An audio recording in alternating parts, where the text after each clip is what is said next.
Bonjour et bienvenue sur la chaîne Carosofia, je m'appelle Vincent Chenevoix et sur cette chaîne je vous aide à vous réaliser pour mieux vivre au quotidien. Et dans la vidéo précédente, je vous avais parlé, de la zone de confort et de ma vision justement concernant le fameux conseil. C'était quoi? Il faut se forcer à sortir de sa zone de confort. Aujourd'hui justement, j'aimerais vous expliquer plus en détail et pourquoi, et surtout en fait comment élargir sa zone de confort. Et je dis bien élargir et non pas sortir.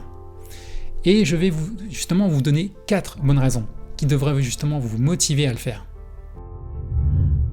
Pourquoi élargir sa zone de confort?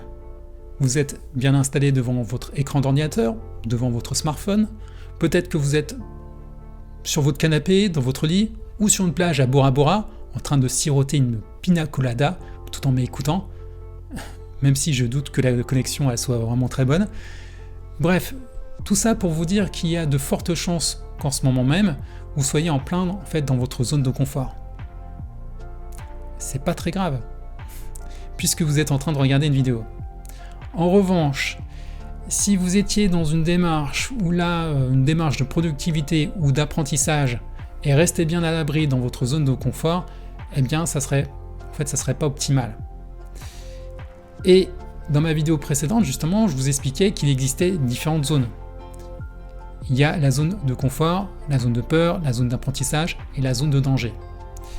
Eh bien, la zone d'apprentissage, c'est justement également la zone optimale de performance. En fait, sortir de sa zone de confort, toujours dans le but de l'élargir, je vous le rappelle, va vous faire vivre des moments de stress. Or, si vous restez dans la zone d'apprentissage, ce stress il sera bénéfique pour le développement et la performance. À l'inverse, trop s'éloigner de sa zone de confort cause un stress trop important, qui est à ce moment-là néfaste à la productivité et à l'apprentissage. Il faut avoir l'image en fait d'une courbe en cloche. Pour les matheux, je parle de la fameuse courbe de Gauss. Plus vous allez sortir de votre zone de confort, plus vous vous rapprochez du point optimal de performance. Mais viendra en fait un moment où si vous écartez trop, la charge mentale, elle sera trop importante. Vous perdrez vos moyens et ce sera inefficace. Vous serez inefficace. Comme toujours, je vais vous illustrer ça par un exemple. Vous devez passer un examen écrit pour l'obtention d'un diplôme. En cours, vous avez fait des exercices proches de ceux que vous aurez à l'examen. Chez vous, vous continuez à réviser pour bien vous préparer. Et arrivé le jour J, là, vous vous rendez dans les locaux de votre faculté, que vous connaissez comme votre poche. Ok. Le prof vous distribue les sujets et là, le stress y monte. Et quand vous voyez la copie, vous êtes soulagé. Le sujet, en fait, ressemble à ceux que vous avez révisés. Et dans ces conditions, il y a de grandes chances que vous cartonniez et que vous soyez même plus efficace que quand vous vous exercez chez vous, grâce justement au petit stress provoqué par l'examen. Maintenant, imaginons une situation similaire, mais un peu différente. Cette fois-ci, l'épreuve est déterminante pour l'obtention de votre diplôme. Vous n'avez pas droit à l'erreur. Vous révisez, mais pas assez. Et la veille de l'épreuve, on vous annonce qu'elle aura lieu dans une autre faculté que vous ne connaissez pas du tout. Le stress, là, il s'accumule.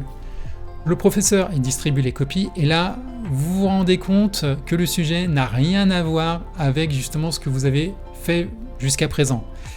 Dans ces conditions, vous comprenez bien qu'il y a peu de chances que l'examen soit une réussite. Le stress est trop important et vous avez dépassé le point optimal de performance. La principale raison qui pourrait vous pousser à sortir ponctuellement de votre zone de confort serait donc d'être plus efficace dans ce que vous entreprenez. À cela, j'ajoute toutes les raisons qui peuvent vous pousser à faire évoluer positivement votre situation personnelle. Et élargir sa zone de confort, c'est être justement dans une dynamique de changement. C'est faire de nouvelles choses, être stimulé, prendre confiance en soi, apprendre de nouvelles compétences, faire des rencontres, se fixer des objectifs. Bref, c'est faire un pas vers son épanouissement personnel. Oui, la zone de confort est agréable, mais rester dedans, c'est stagner. Or, c'est dans l'action que se trouve la clé du changement. Et à ce propos, Einstein disait « La folie, c'est de faire toujours la même chose et de s'attendre à un résultat différent. Je vais donc vous donner 4 conseils pour élargir votre zone de confort. Se fixer un objectif.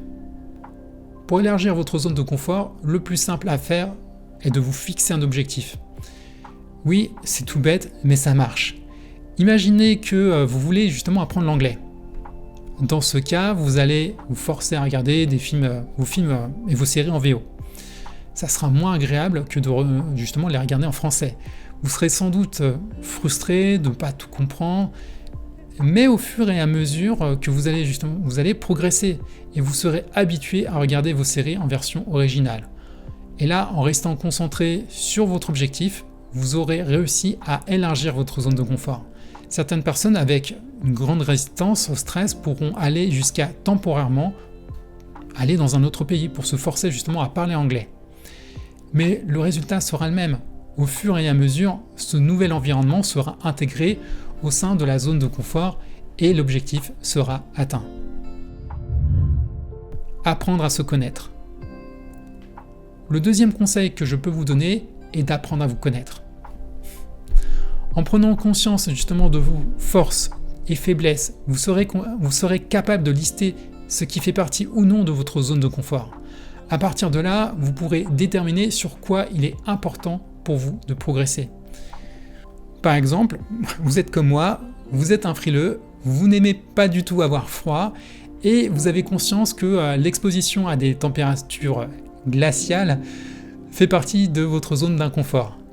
Mais vous forcer à prendre justement des douches froides tous les matins n'a aucun sens si vous n'avez pas l'utilité justement de devenir plus résistant face au froid.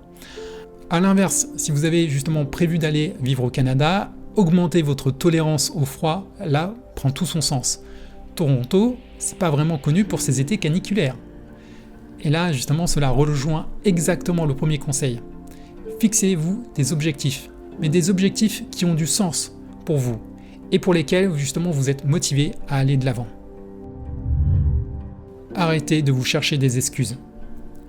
Une phrase que j'aime particulièrement bien dit « Celui qui veut réussir trouve un moyen, celui qui ne veut rien faire trouve une excuse ».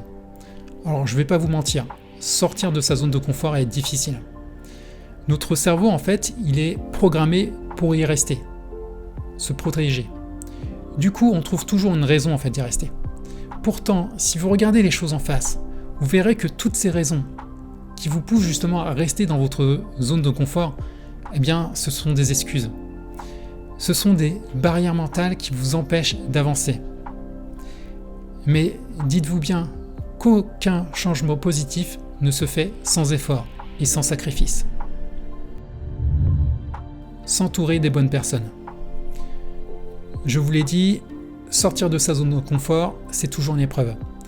Par contre, quand on a justement quelqu'un à ses côtés pour nous aider à avancer, ça devient plus facile.